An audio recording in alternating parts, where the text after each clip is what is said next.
Something is stirring in the altcoin market, and if you've been watching XRP and Stellar closely, you already know that the last few days have felt different. Not dramatically different, not the kind of moonshot headlines that flood your Twitter feed, but quietly, methodically different. The kind of different that shows up in the data before it ever shows up in the price. And that's exactly what we're going to break down today. Let's start with XRP, because the story here isn't just about a chart bouncing off a support level. It's about what's happening underneath, in the derivatives market, in the ETF flows, and in the macro environment that's been quietly shifting risk appetite across the entire crypto space. XRP is trading right around $1.38 as of Thursday. Now, on the surface, that number doesn't exactly scream excitement. You're sitting below the 50-day exponential moving average at $1.41, well beneath the 100-day at $1.48, and honestly, the 200-day EMA all the way up at $1.69 feels like a distant ceiling right now. The technical structure is still bearish. Let's not sugarcoat that. The RSI is hovering around 46, not oversold, not overbought. Just this kind of limbo zone where the market hasn't made up its mind yet. The MACD is still below zero. Momentum isn't exactly screaming buy. But here's what's interesting, and this is what separates real market analysis from surface level price watching. The signals underneath the price action are starting to tell a very different story. So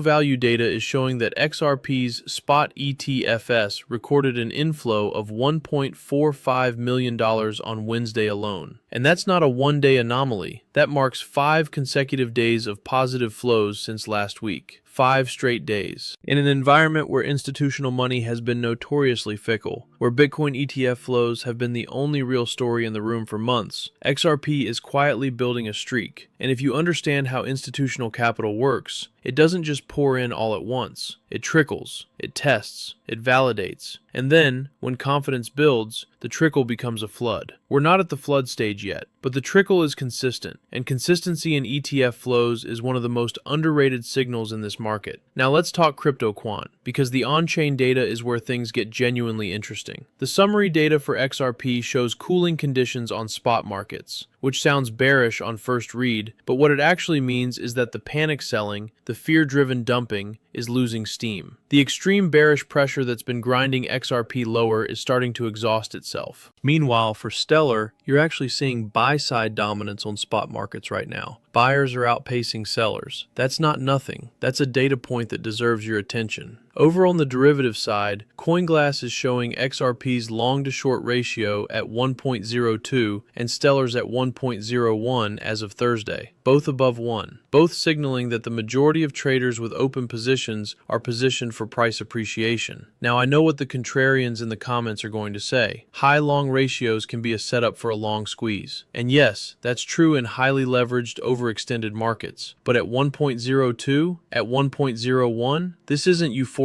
over-leveraging. This is cautious, measured, bullish positioning. This is traders dipping their toes back in, not diving head first. And then there's the funding rates. And this is the detail I want you to really pay attention to. XRP's funding rate flipped positive on Monday and climbed to 0.0027% by Thursday. What does that mean in plain English? It means longs are paying shorts to keep their positions open. It means the cost of being bullish has turned positive, which is what happens when demand for long exposure starts outweighing demand for short exposure. The last time we saw XRP's funding rate decisively in negative territory was during peak bearish conditions. The flip back to positive is a behavioral shift. It's the market saying, quietly but clearly, that the path of least resistance may be changing. Stellar is almost there. XLM's funding rate is reading negative 0.0002% right now, essentially zero, essentially flat, essentially on the doorstep of flipping positive. When that happens, you'll have both assets aligned. Spot buy-side pressure, long heavy derivatives, positive funding, and institutional ETF inflows all pointing in the same direction. But here's where the story gets bigger than just XRP and XLM, because no altcoin trades in a vacuum. There's a macro catalyst that's been quietly reshaping risk sentiment across global markets over the last 48 hours, and it runs straight through the Strait of Hormuz. On Wednesday, President Donald Trump publicly characterized the U.S.-Iran nuclear negotiations as being in their final stages. That single statement sent ripples, no pun intended, across risk assets globally. Oil markets moved, equity futures reacted, and crypto, which has increasingly become a barometer of global risk appetite, responded too. Bitcoin climbed back above $78,000 on Thursday, and XRP and Stellar extended their recoveries alongside it. Now, Trump also made clear that if Iran rejects his terms, military action resumes within days. And Iranian President Masoud Pezeshkian pushed back on X, saying that trying to force a surrender through coercion is, in his words, an illusion. So this isn't a done deal. There's no peace agreement signed. There's no handshake on the table. What there is the perception of reduced tail risk. The idea that the worst-case geopolitical scenario, a military escalation in one of the most oil-sensitive regions on the planet, might be averted. And in markets, perception moves capital before reality does. When geopolitical risk fades, even temporarily, money rotates back into risk assets. We've seen it happen after every major geopolitical near-miss over the past decade. The correlation between easing Middle East tensions and crypto rallies isn't a coincidence. It's capital allocation. When institutions feel safer, they reach further out on the risk curve. And right now, that curve runs through Bitcoin, and eventually, it runs through altcoins like XRP and Stellar. Let's talk about where XRP needs to go to confirm that this recovery is real and not just noise. The first resistance level to watch is that 50-day EMA at $1.41. That's the immediate test. Breaking and closing above that would be a meaningful signal. It would tell you that buyers are willing to pay above the medium-term average, which is a behavioral shift in itself. Above that, you've got the parallel channel boundary near $1.43, and then the 100-day EMA at $1.48. That cluster between $1.41 and $1.48 is essentially the battleground. Win that zone, and you start talking about a real recovery toward $1.69 and eventually the $1.90 resistance level. Lose it, meaning XRP rolls over and breaks below $1.30 on a daily close, and the next leg down opens up. That's the line in the sand. $1.30 holds, and consolidation continues. $1.30 breaks, and this story gets a lot more complicated. For Stellar, the setup is slightly different but equally clear. XLM just retested and bounced from the $0.143 support level, which is a technically significant move because that level had been acting as a floor, and a successful retest and hold is often where new accumulation begins.